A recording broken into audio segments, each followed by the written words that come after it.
Olá você, telespectadora. Olá você, telespectador da TV Cultura. A partir de agora você acompanha a edição desta quinta-feira, 8 de fevereiro, do Opinião Litoral. Você vai ter comentários, análises das notícias. Quinta-feira é sempre uma bancada feminina. A gente tem, como todas as quintas-feiras, a advogada Renata Reis, que é procuradora-geral do município de Santos.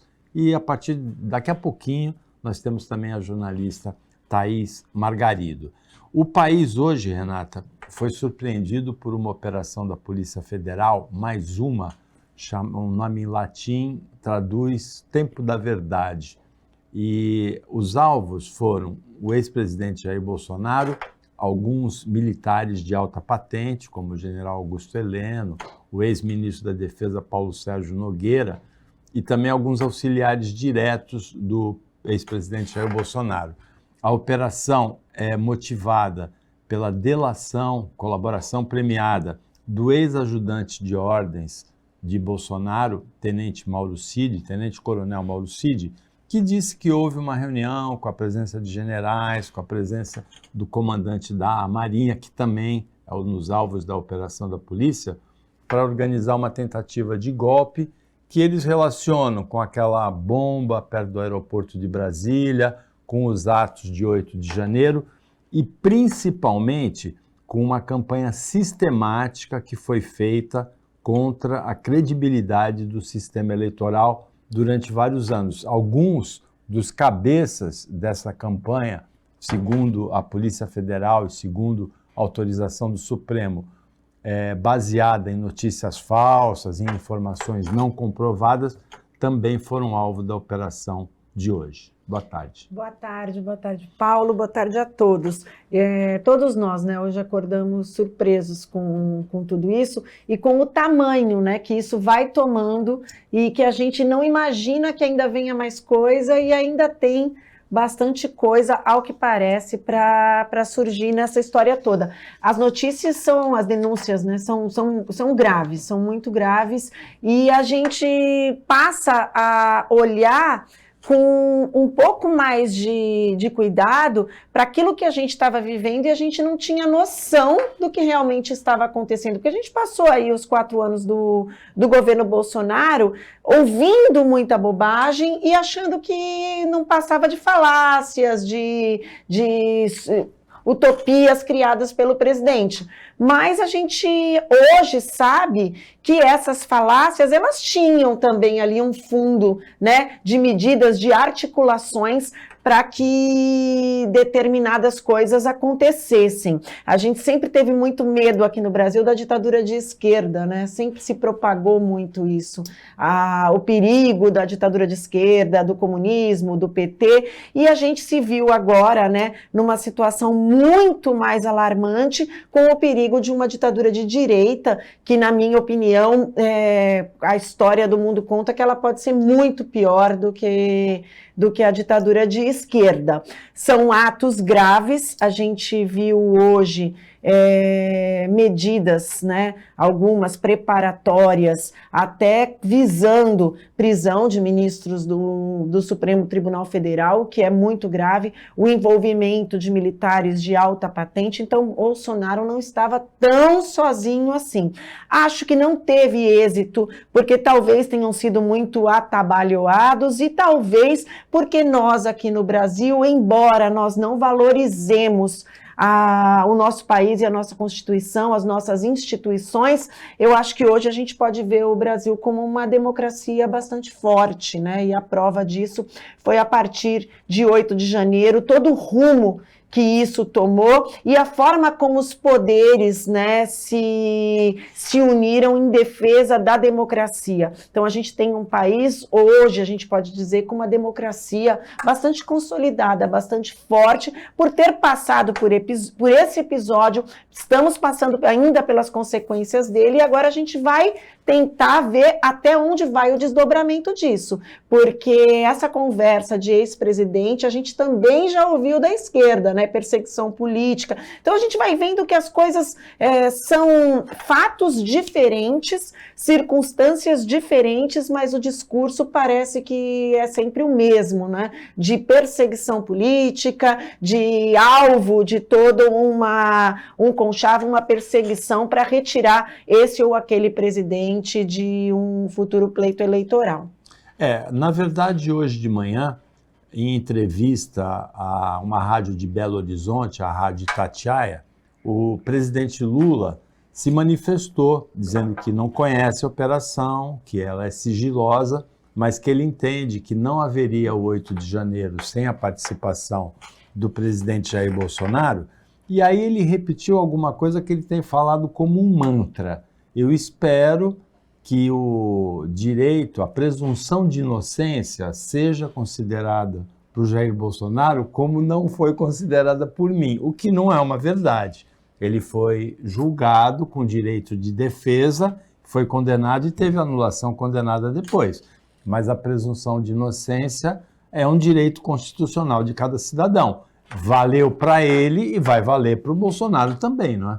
Sim, o devido processo legal é uma garantia constitucional para todos. Essa fase, é bom esclarecer isso, porque muitos adeptos do Bolsonaro vão dizer assim, estão dizendo, cadê o processo? Essa fase é uma fase de investigação, ela é seguida ou não de uma denúncia da Procuradoria-Geral da República, no caso, se for considerado que há provas para iniciar um processo, e aí sim o processo é iniciado se o Supremo Tribunal Federal aceitar a denúncia. É esse? É exatamente isso. Normalmente o que acontece, você tem a notícia do crime, a polícia investiga, o Ministério Público oferece a denúncia, como você disse, e o Poder Judiciário aceita ou não. O que tem de diferente em tudo isso é que o Supremo atua nas duas fases, porque o Supremo é que comanda o próprio inquérito, no caso, o ministro Alexandre de Moraes, por tudo que a gente já viveu no passado, já foi discutido e o Supremo já sedimentou, já discutiu e já deliberou o entendimento. E aí autoriza ou não as operações que a Polícia Federal Exatamente, pede, né? É porque há medidas que a Polícia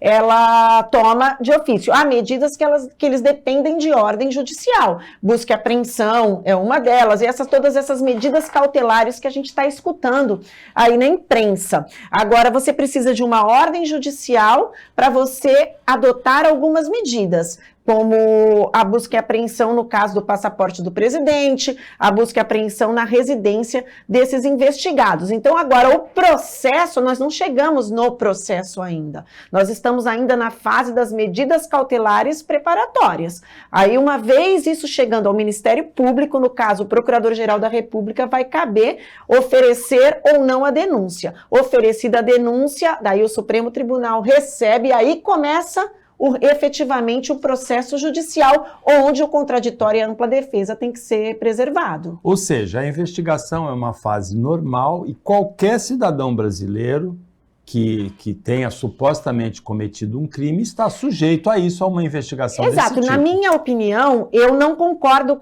também com esse mantra, como você disse, que o Lula fala que para ele a ampla defesa não foi observada. Eu acho que o devido processo legal, ele foi observado no sentido do contraditório da ampla defesa contra o Lula, sim. O que ocorreu nos processos lá em Curitiba, com toda a operação Lava Jato, o que eu acho que aconteceu ali foram outros tipos de nulidades, vícios no processo, por conta da suspeição que acabou acontecendo com a comunicação entre juiz e promotor. A partir do momento que você não tem esse tipo de isenção, você não pode ter o órgão acusador e o órgão julgador, combinando como que vai ser a denúncia e como que vai ser o processo. Então, eu acho que isso é uma garantia para todos. Eu vejo no caso do Lula, não que o contraditório não tenha sido observado. Ele teve, sim, o direito de defesa preservado. O que aconteceu ali foram outros vícios processuais que acabaram acarretando a nulidade do processo. O foro e o entendimento prévio entre Ministério Público e Justiça, né? Porque eu não gostaria, acredito que ninguém gostaria de ser processado por qualquer crime onde o promotor e o juiz conversam. Agora, diante dessa situação, o país é polarizado, uma boa parte do país, 25%, 30%, se posiciona ao lado do ex-presidente Jair Bolsonaro, outros 25% ou 30% se posicionam ao lado do presidente Lula, e tem uns 40%, 45%, 50% que ficam nem desse lado, esperando para que lado vão se posicionar. Do lado do ex-presidente Jair Bolsonaro, a versão, a crença é de que o Supremo teria atropelado todos os mecanismos democráticos, constitucionais nessa operação. E do lado do pessoal mais alinhado com o Lula e que não vê ilegalidade, existe uma tese de que houve sim a campanha de descrédito contra as urnas eletrônicas sem nenhuma prova, que houve sim depois o acampamento na frente dos quartéis, uma bomba colocada perto do aeroporto de Brasília e os atos de 8 de janeiro, que tudo isso junto teria a finalidade de provocar um decreto de garantia de lei da ordem ou uma intervenção das Forças Armadas de maneira a que o presidente Lula não exercesse o mandato. Então, tem essa versão por um lado e tem a versão de que o Supremo teria atropelado todos os mecanismos constitucionais do outro. Como advogada, como observadora, você acredita em alguma dessas duas versões?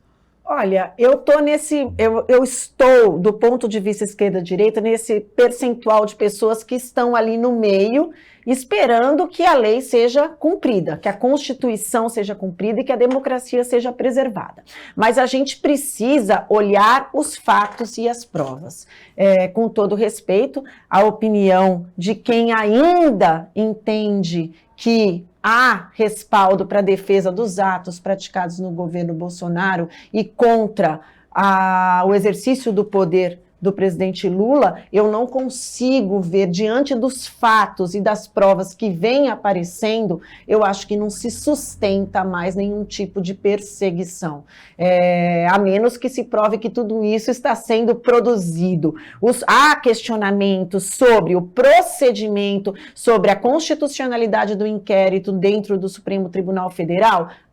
Já foi discutido isso e já foi decidido pelo próprio Supremo, que é o nosso órgão máximo do Poder Judiciário. Agora, contra fatos e contra provas, não há argumentos. Então, cabe agora aos acusados, inclusive o presidente Jair Bolsonaro, se for o caso, provar dentro de um processo, do devido processo legal, que esses fatos não ocorreram e que essas provas foram criadas, inventadas, eu não sei que tipo de defesa que eles vão trazer, mas me parece hoje que todo esse arcabouço probatório está direcionando, sim, para comprovar aquilo que já se previa desde 8 de janeiro.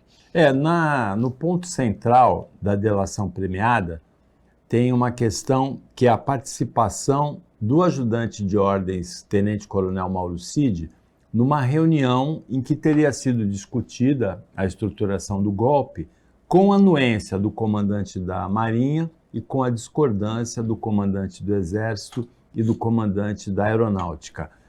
Precisa-se buscar provas de que essa reunião houve e de que participou dela o tenente-coronel Mauro Cid para poder validar o que ele falou na delação premiada. Então, no momento que existe uma investigação, uma busca de provas, e como a Renata Arraes disse aqui, a nós cabe esperar a elucidação do caso pela veracidade das provas ou pela não veracidade, né? Pela verificação de que realmente, por exemplo, o tenente-coronel não participou, não houve a reunião, ou ele não participou da reunião. Esse ponto é um ponto central nessas investigações. O Opinião Litoral volta, a gente já falou da crise nacional, na volta a gente fala da crise regional da saúde. A Secretaria de Segurança Pública do Estado de São Paulo mudou o gabinete para Santos nessa quinta-feira em função da insegurança da morte nos últimos dias de 3 policiais militares aqui na nossa região. A gente volta depois do intervalo. Fica com a gente porque é bem rapidinho.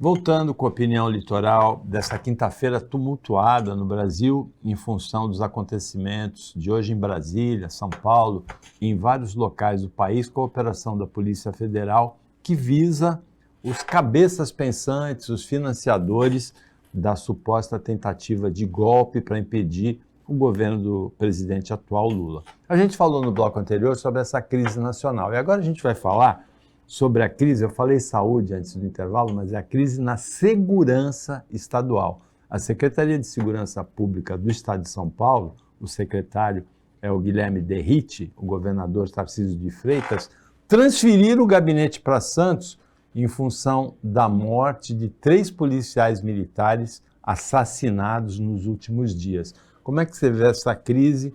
Thaís, boa tarde. Boa tarde, Paulinho. Boa tarde, doutora Renata. É um prazer estar com vocês. Eu acho que mais do que necessário. Não vale deixar de lembrar a Operação Escudo, que foi uma operação que realmente trouxe sensação de segurança para a cidade do Guarujá, porque a violência lá já estava chegando num ponto de descontrole, e isso parece que começou a migrar para a cidade de Santos, pelo menos foi o que a gente viu, policiais militares sendo mortos, mesmo se querem entrar num confronto, apenas fazendo a parte de monitoramento e de incursão dentro das comunidades carentes. Então, assim, a reação do crime organizado em relação à polícia, a reação da polícia não poderia ser outra. Eu acho que foi uma medida assertiva enquanto governo do Estado, porque a segurança pública é responsabilidade do governo do Estado, cabe apenas aos municípios pedir reforço e um número maior de patrulhamento para que a população tenha segurança para sair de casa, para trabalhar, para ir para a escola, enfim, tem essa sensação de segurança, né, para que nós não fiquemos presos dentro de casa. Então, nessa onda de violência que vem, de instabilidade de segurança, a transferência do gabinete, o secretário estar na cidade de Santos, para acompanhar de perto toda e qualquer incursão da Polícia Militar, ou simplesmente o monitoramento que ela faz nas ruas para manter a ordem e a segurança, é muito válido. Eu acho que é preciso ter respeito acima de tudo. Ainda existe a corporação, Polícia Militar do Estado de São Paulo, e independentemente do problema que acontecer ou do ocorrido, todas as pessoas buscam a solução na Polícia Militar do Estado de São Paulo. Defasado ou não, como alguns falam, com salários defasados ou não, com baixa em armamento, não importa. Quer queira, quer não, ainda quem tem a responsabilidade de manter a ordem e a segurança da nossa região e do município é o Estado com a Polícia Militar. Agora, Renata, chama a atenção a declaração do secretário. Ele anunciou a vinda de reforço para uma segunda fase da Operação Verão, reforço que vem da capital, de outros pontos do estado e também de São Bernardo do Campo, que chegam já nesses dias para a Baixada Santista, que já tinha um efetivo reforçado pela Operação Verão. E ele insistiu em que não é Operação Escudo, talvez pelo desgaste dessa nomenclatura. Ele falou, é reforço de Operação Verão.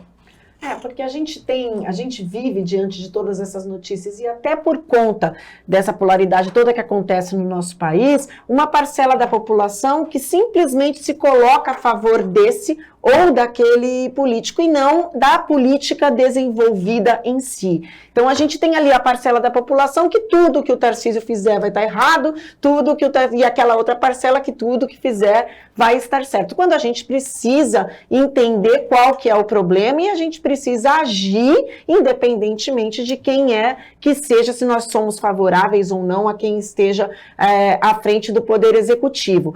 Como a Thaís falou, é necessário agora, a gente está vindo agora com o feriado do Carnaval, a gente já tem a Operação Verão reforçando tudo isso aqui na nossa região da Baixada Santista, aqui em Santos, mas nós temos aí um fluxo de mais de 400 mil pessoas que vão vir para a cidade. A nossa população praticamente vai dobrar agora nesse feriado. E a gente precisa mais do que segurança, a gente precisa sempre falo de sensação de segurança.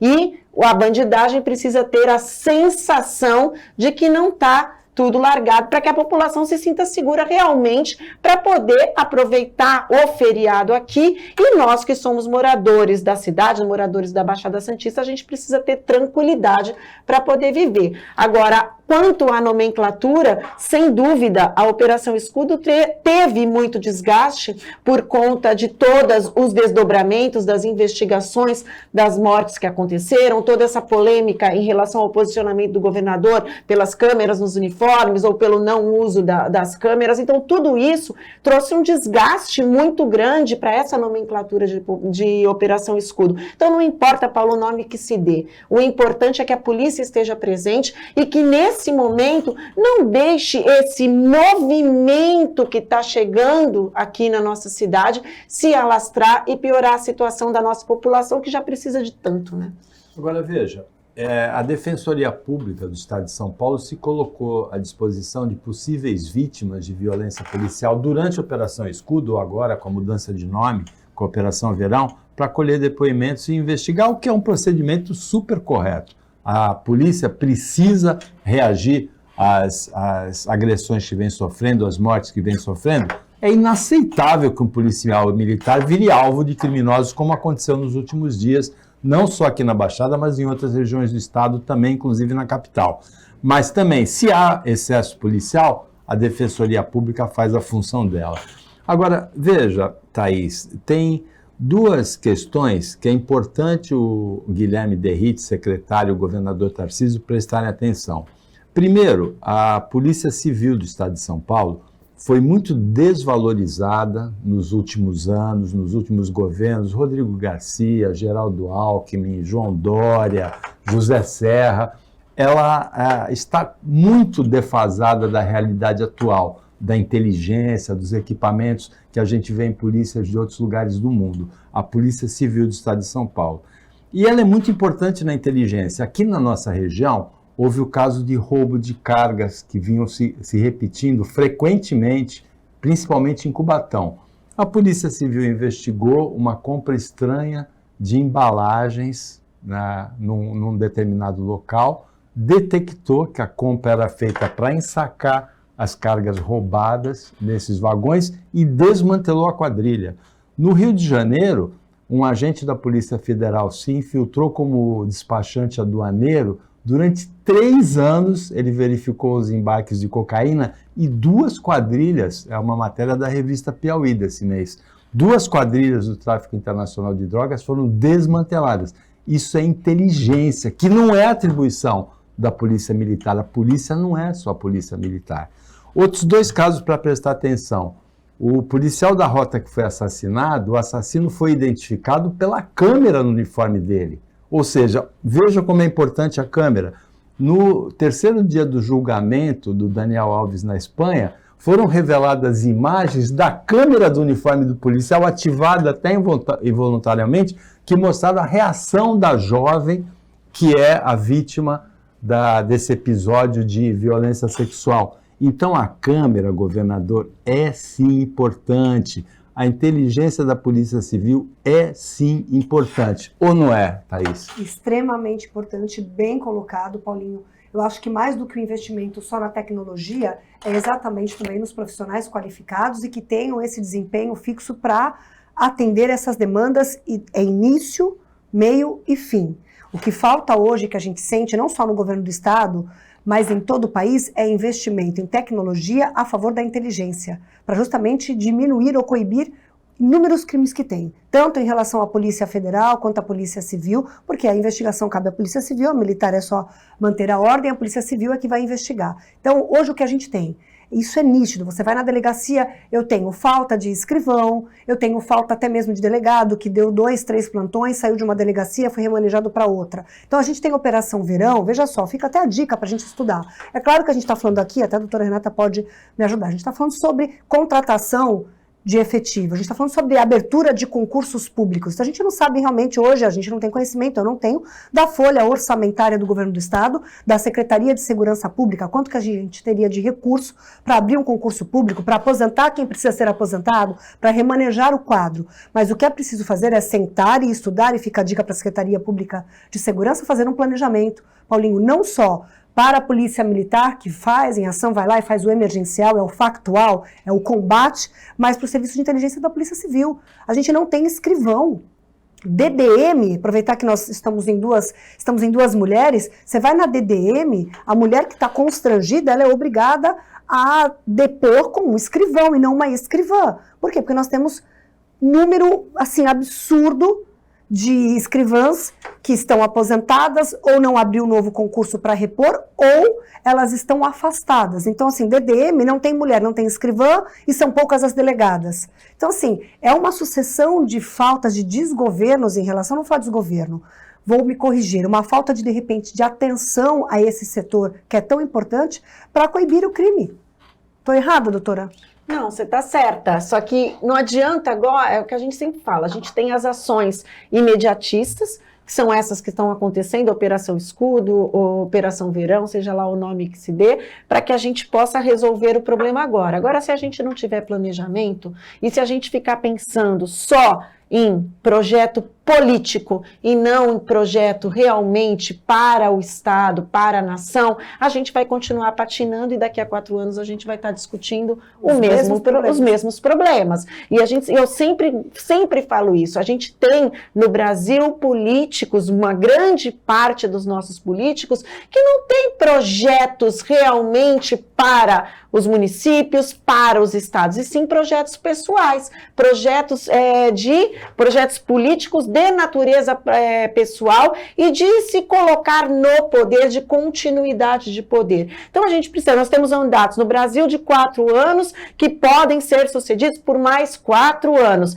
Então, você tem ali um planejamento que muitas vezes não vai ser efetivado. Tudo que você fizer na educação hoje, a gente não vai colher frutos quando acabar o governo Lula. A gente vai colher os frutos a médio prazo, a longo prazo. São gerações, a gente precisa trabalhar hoje e não só pensar no voto das pessoas daqui a 4 anos. E aí eu sou obrigada a falar de Santos, porque Santos a gente tem tido governos que estão pensando lá na frente. A gente está vendo coisas acontecerem hoje aqui que não necessariamente a gente vai usufruir até o final de 2024. E a gente precisa pensar assim, a gente precisa trabalhar para colher lá na frente, independentemente de quem esteja à frente do poder.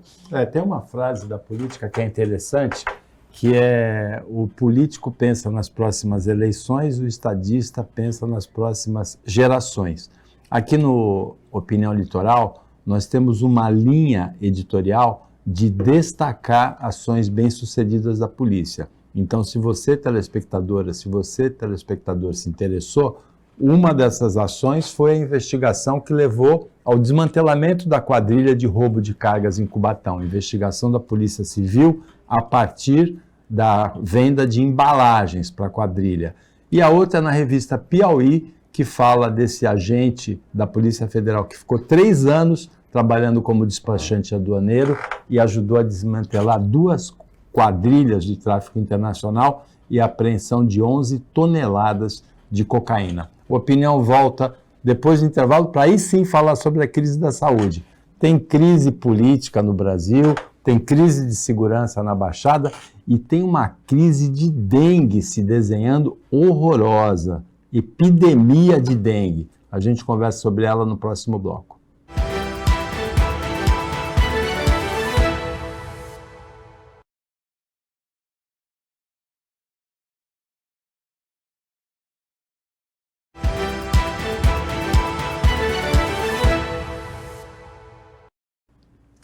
Voltando com a Opinião Litoral, uma opinião que só falou de crise política, crise de segurança, agora é crise na saúde. Em Belo Horizonte foi decretada epidemia, foi reconhecida, né? Foi reconhecido o estado de epidemia em relação à dengue. Quando que há epidemia? Quando há 300 casos de uma determinada doença para cada grupo de 100 mil habitantes. Em Santos seria 1.200, para 400 mil habitantes seria epidemia. Em Belo Horizonte, tem 484 casos de dengue para cada grupo de 100 mil habitantes. Não é uma epidemia, é uma super epidemia, Renata. A gente estava falando no bloco anterior sobre planejamento.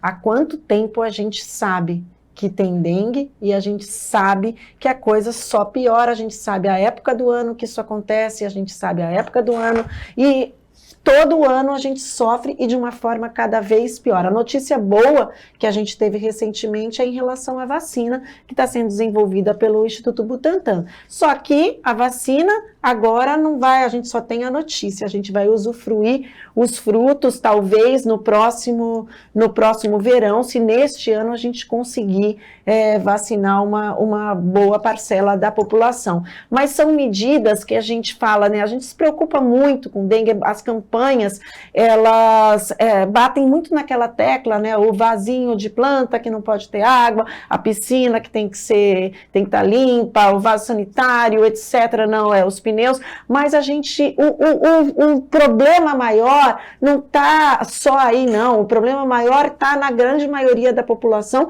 que não tem condições sanitárias adequadas sequer para viver. Então fica muito difícil você fazer campanha para pessoas que andam na água suja, para ela não limpar o pneu, ou o balde, ou o vaso que acumula água. Então a gente precisa pensar lá na frente, trabalhar a educação, trabalhar as condições sanitárias adequadas, dar uma vida digna para que essas pessoas possam realmente viver de uma forma adequada e conseguir chegar até elas, essas campanhas, para que a dengue o mosquito não se prolifere da forma como vem acontecendo. Com certeza, né, Paulinho? Renata, na verdade, cabe o caso de saúde pública, esse caos, para a saúde pública resolver. Então, se não tem condições adequadas sanitárias, como a doutora Renata destacou, e muito bem, porque você vai cobrar de um morador de uma palafita que tem lá inúmeras larvas no córrego que passa debaixo da palafita, que ele faça o monitoramento na casa dele, ele não vai estar preocupado em conseguir o que comer. Mas então cabe ao governo política pública. E a política pública é, se realmente o meu município não tem, cabe a responsabilidade a mim de passar. Na minha época, quando eu era criança, tinha aquela fumacinha, lembra? Que passava o caminhão soltando uma fumaça para acabar com os pernilongos ou para evitar realmente o Aedes aegypti. Então, assim, volta. Ah, mas aquilo era um ar poluente. O problema é que o governo tem que sentir a responsabilidade de resolver de imediato, para que isso não se alastre. Nós já estamos com um estado de epidemia em alguns estados brasileiros, em algumas cidades. Minas Gerais, até onde eu soube, até segunda-feira era o estado com o maior número de casos registrados. E hoje o país já registra 40 mortes constatadas por dengue. Nós estamos falando de mortes. Se não tomar conta, nós vamos novamente, acabamos de sair de uma epidemia da Covid-19, coronavírus, nós vamos entrar numa epidemia de dengue, que é algo que a Renata destacou aqui muito bem, enquanto estávamos no intervalo. Gente, é um problema tão antigo. Será que ninguém sentou para fazer um planejamento de saúde pública nacional para que a gente evite passar por casos como estamos passando agora? Se a gente tem um problema habitacional, um problema de qualidade de vida da população que ainda vive em miserabilidade, as condições subhumanas, então que o governo passe com o caminhão da fumaça ou vai com os agentes visitar, não é só os agentes de endemia que vai lá, bate na porta, entra aqui e vê se está o ralo. Eu não estou falando, eu estou falando do problema mais a fundo. A gente tem que ir lá e falar, olha, eu tenho que ir com um produto, dá licença, eu vou detetizar a tua casa. É uma coisa prática, parece coisa chula, mas é realidade. Vai com o problema, encara o problema de frente, busca a solução. Que não der pra gente embarrigando, mas não dá. A gente passa, a doutora Renata é procuradora pública, concursada, extremamente experiente. Eu fui secretária em 3 municípios. A gente sabe que as coisas não são tão rápidas, né, doutor? Existe toda a burocracia que é necessária para ter lisura e transparência na contratação de um serviço público. Então que se faça um planejamento antes, para ver que tipo de contratação eu vou fazer, vamos tentar detetizar bairro por bairro. Se todo ano tiver essa campanha, esse trabalho premeditado, Paulinho, a gente não sofre. O problema é que o país vive há muitos anos, e até a nossa região, porque Santos é o único município que ainda é modelo de gestão para toda a Baixada Santista, a gente vive apagando incêndio. Esse é o problema, porque é a falta do planejamento em governos. E só para finalizar, vou ressaltar o que a doutora Renata deixou muito claro. O problema é que a gente tem Menos gestores públicos em cargos essenciais de comando e mais políticos preocupados em fazer programas, projetos e planos de trabalho para si, para atingir o poder e ter maior destaque dentro do meio político. E não um gestor público que está preocupado em cuidar da cidade e de quem mora na cidade. O problema não é só de Belo Horizonte, a gente exemplificou com Belo Horizonte, mas o interior de São Paulo já tinha até ontem 4 mortes, mais algumas outras suspeitas de morte em Fernandópolis. No Rio Grande do Sul, Porto Alegre, a situação é crítica. Então a dengue voltou a ser uma epidemia muito perigosa, tem dezenas de mortes no país, como disse a Thaís, e o problema é nacional. Aqui na Baixada a gente ainda não tem uma situação aguda, crítica, mas é importante tomar cuidado para não chegar a ela, porque a propagação do mosquito é muito rápida. 2, 3 dias de uma água parada e está lá. Acabou. O mosquito se multiplicando, colocando as larvas de novo. O cuidado precisa ser permanente. Paulinho, só não quero que ocultem da população os dados reais, né? Como foi na pandemia. Lembra do Covid? Será que a gente vai ter realmente uma clareza e transparência nos números de casos de contaminados? É importante. Por favor, aí está o papel da imprensa. Bom, e a gente já falou de crise nacional, já falou na saúde, na segurança, política também, e tem uma crise para a gente rapidamente analisar, que é do meio ambiente, né? O janeiro, pelo Observatório Europeu Copérnicos, foi o janeiro mais quente desde que as temperaturas são monitoradas, quase uma centena de anos. Isso vem se repetindo com os outros meses do ano passado também. Sempre a gente teve o dezembro mais quente da história, o novembro mais quente. Pelo 8º mês seguido, é o mês mais quente, aquele da história. Um grupo grande de cientistas entende que as mudanças climáticas têm influência da ação humana, emissão de carbono, engrossamento da camada em torno da Terra, dificuldade para o raio solar voltar cada vez maior. Um outro grupo de cientistas diz que não, magma vulcânico sob o Pacífico, era geológica, ciclo geológico normal. Seja um, seja outro, Renata, a gente precisa fazer a parte da gente, né? Evitar os procedimentos que levam a essas mudanças climáticas, né? Sim, Só lembrando que Santos e Praia Grande, Guarujá, tiveram temperaturas de 40 graus em janeiro e sensação térmica de 45, 46 graus. Não, é muito sofrido e a gente tem que pensar nisso para as atividades rotineiras, principalmente de quem trabalha em lugares externos, para quem precisa pegar transporte coletivo, precisa enfrentar a fila do transporte coletivo, etc., porque em muitos lugares do nosso país a gente não tem o transporte coletivo adequado, climatizado, para que as pessoas pelo menos tenham algum conforto para se locomover. Então não só desconfortável, mas é um risco à saúde das pessoas também.